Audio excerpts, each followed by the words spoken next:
तो रुक करेंगे, इस वक्त की बड़ी खबर सामने आ रही है। गोरखपुर से ये बड़ी खबर है। दत्तात्रेय होसबोले ने बड़ा बयान दिया है, जिसके बाद अब जो है राजनीति इस पे गर्म हो चुकी है। आपको बता दें, संघ का शताब्दी वर्ष समारोह चल रहा था। अलग अलग कार्यक्रम का आयोजन भी किया गया था। इसमें हिंदू सम्मेलन का आयोजन किया गया था। इस दौरान दत्तात्रेय होसबोले पहुंचे और उन्होंने कहा कि मुस्लिम भाइयों को नदी की पूजा करनी चाहिए, पर्यावरण की दृष्टि से नदी की पूजा करनी चाहिए। तो ये बयान, जिस तरह दत्तात्रेय होसबोले ने बड़ा बयान दिया, इसे लेकर विपक्ष की पार्टियां जो है आरएसएस पर भी हमलावर होती हुई नजर आ रही हैं। साथ ही दत्तात्रेय होसबोले ने कहा कि मुस्लिम भाइयों को सूर्य नमस्कार भी करना चाहिए, ऐसे में आपको कोई भी नहीं रोकेगा। साथ ही साथ उन्होंने कहा कि सबसे बड़ा धर्म अगर कोई है तो वो हिंदू धर्म है। तो संघ का शताब्दी वर्ष समारोह चल रहा था और इसी आयोजन के दौरान दत्तात्रेय होसबोले ने यह बड़ा बयान दिया है। उन्होंने कहा कि मुस्लिम भाइयों को नदियों की पूजा करनी चाहिए। तो बड़ा बयान इन्होंने दिया है दत्तात्रेय होसबोले ने। पर्यावरण की दृष्टि से नदी की पूजा करनी चाहिए। उनका यह भी कहना था कि अगर कोई नदी की पूजा करेगा तो नदी में गंदगी नहीं करेगा। इसी वजह से चाहे हिंदू हो या मुस्लिम, हर किसी को नदियों की पूजा करनी चाहिए और साथ ही साथ सूर्य नमस्कार भी करना चाहिए, जो कि सेहत के लिए भी काफी बेहतर होता है। जब हम हिंदू धर्म कहते हैं, यह मानव धर्म है।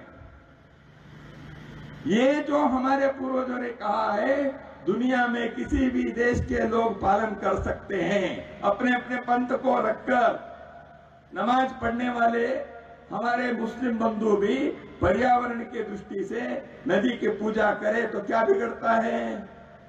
वो सूर्य नमस्कार करे तो हम कोई विरोध करने वाले हैं क्या?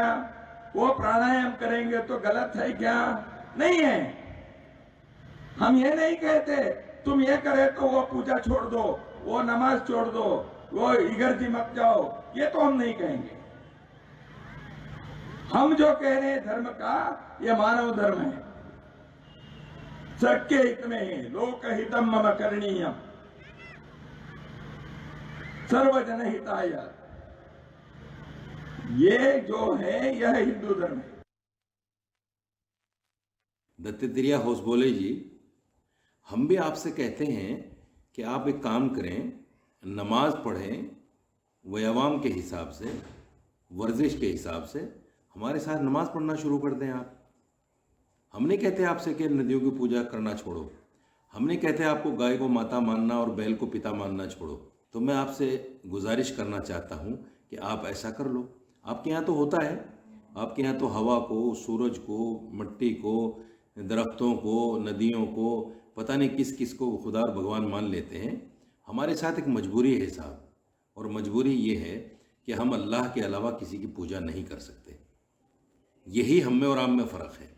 आप 33,000 देवी देवताओं को मानते हैं, हम सिर्फ एक खुदा को मानते हैं। ये हम में और आप में फ़र्क है। इस्लाम मज़हब एक बुनियादी तौर पर उसूलों पर कायम है और उसके प्रिंसिपल उसूल ये हैं कि एक खुदा की इबादत करना और एक खुदा की पूजा करना।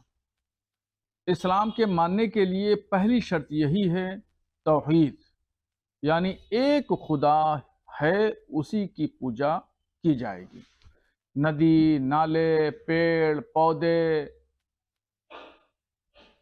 इन तमाम चीज़ों की पूजा करना शरीयत ने हराम करार दिया है। तो मुसलमान कभी भी इन तमाम चीज़ों की पूजा नहीं कर सकता। हाँ, इन तमाम चीज़ों की अलग अलग पहलुओं में देखें तो उसकी अहमियत, उसकी इफादियत ज़रूर है। और अगर कोई मुसलमान खुदा के अलावा किसी और की भी पूजा करेगा तो वो दायरे इस्लाम से खारिज हो जाएगा। तो इस पर विवाद जो है वो लगातार जारी है और पर्यावरण की दृष्टि से नदी की पूजा करनी चाहिए, ऐसा कहना है दत्तात्रेय होसबोले का। हालांकि मुस्लिम मौलानाओं का कहना है कि हम ऐसा बिल्कुल भी नहीं कर सकते। और साथ ही साथ इसे लेकर देखिए, राहुल गांधी ने भी एक्स पर ट्वीट करते हुए उन्होंने आरएसएस पर जमकर निशाना साधा है। तो पर्यावरण की दृष्टि से नदी की पूजा करनी चाहिए। साथ ही साथ उन्होंने कहा कि मुस्लिम भाई भी नदी की पूजा करें। दत्तात्रेय होसबले ने कहा कि मेरा मतलब ये है कि अगर आप पूजा करते हैं, नदी की पूजा करेंगे, तो उसमें आप कूड़ा नहीं फेंकेंगे, आप उसमें गंदगी नहीं फैलाएंगे। नदी हम सबकी है। साथ ही साथ उन्होंने संबोधन के दौरान कहा कि सूर्य नमस्कार भी करना चाहिए। और सबसे बड़ा बयान जो उन्होंने दिया, उन्होंने कहा कि हिंदू धर्म सबसे बड़ा है और वो हम सभी को मानना चाहिए। जिसके बाद एक बार फिर से इस पर आरोप प्रत्यारोप जो है लगातार जारी है।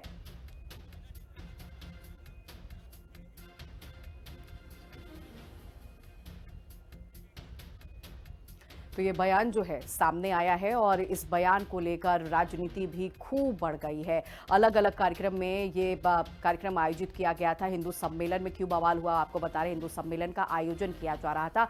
उसी दौरान दत्तात्रेय होसबोले ने ये बड़ा बयान दिया है। गोरक्ष प्रांत के 10 जिलों में 1900 स्थानों पर इस कार्यक्रम का आयोजन किया गया। हिंदुओं को एकजुट करने के लिए डोर टू डोर संपर्क किया जा रहा है। 14 दिसंबर से शुरू हुआ है, जो कि 11 जनवरी तक ये पूरा कार्यक्रम जो है चलने वाला है। सम्मेलन में प्रत्येक परिवार के सदस्य भी इसमें शामिल होंगे। 17 दिसंबर को गोरखपुर के श्री राम बस्ती में इसका आयोजन होगा।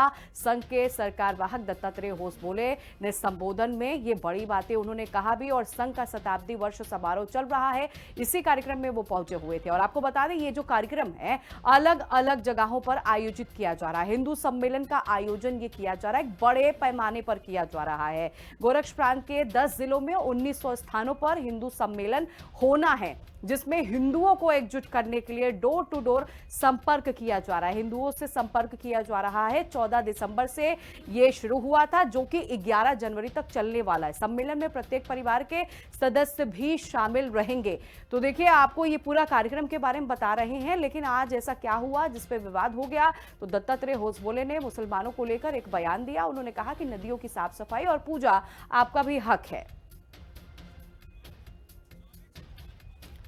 स्वामी चक्रपाणी महाराज हमारे साथ फोन लाइन पर जुड़ गए हैं। स्वामी चक्रपाणी महाराज जी, जिस तरह दत्तात्रेय होसबोले ने कहा कि मुसलमानों को नदी की पूजा करनी चाहिए, अब इस पर जो मौलाना है वो कह रहे हैं कि हम चाहते हैं कि आप भी नमाज पढ़े, हम नहीं रोक रहे हैं कि आप मंदिर ना जाएं।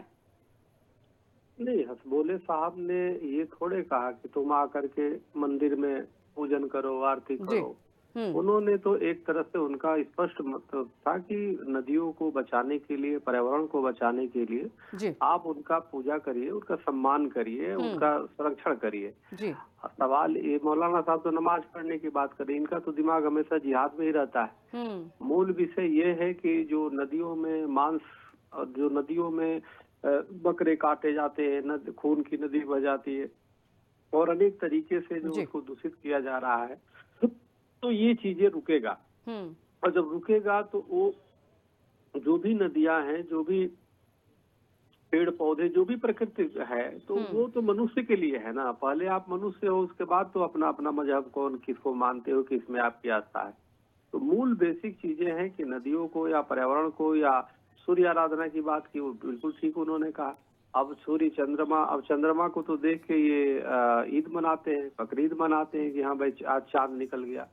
तो निकल गया मतलब स्वाभाविक है कि आपके लिए उनके मन में आस्था है, तभी तो इसलिए ये चीजें जरूरी है कि आप उसका सम्मान करें, उसको जो है संरक्षित करें, उसको पूजन करें।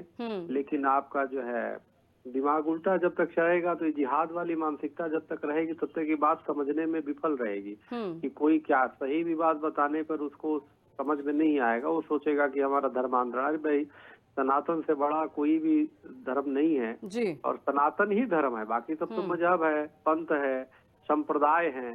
तो धर्म तो असली है तो सनातन है। बिल्कुल बिल्कुल महाराज जी, उन्होंने साफ तौर पर यह भी कहा दत्तात्रेय होसबोले ने कि आप सूर्य नमस्कार करिए, वो तो आपके स्वास्थ्य के लिए ठीक है। लेकिन आपने भी सुना होगा, जिस तरह मौलाना का बयान सामने आ रहा है, वो कह रहे हैं कि हम आप लोगों की तरह नदियों को, पेड़ों को, पत्तों को भगवान थोड़ी ना मान लेंगे। तो कहीं ना कहीं वो हिंदू देवी देवताओं पर भी आक्रामक नजर आ रहे हैं, उस पर भी लेकर कटाक्ष कस रहे हैं वो।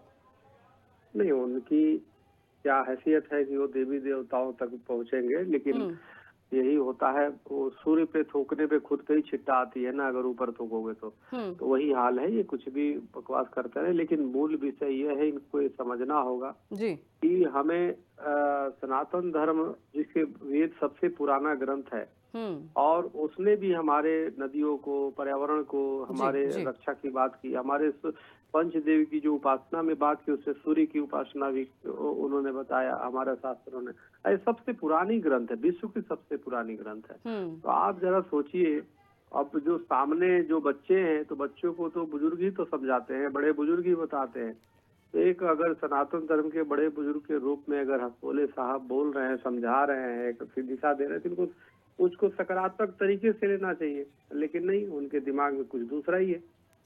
ठीक है वो महाराज दूसरा जी। है।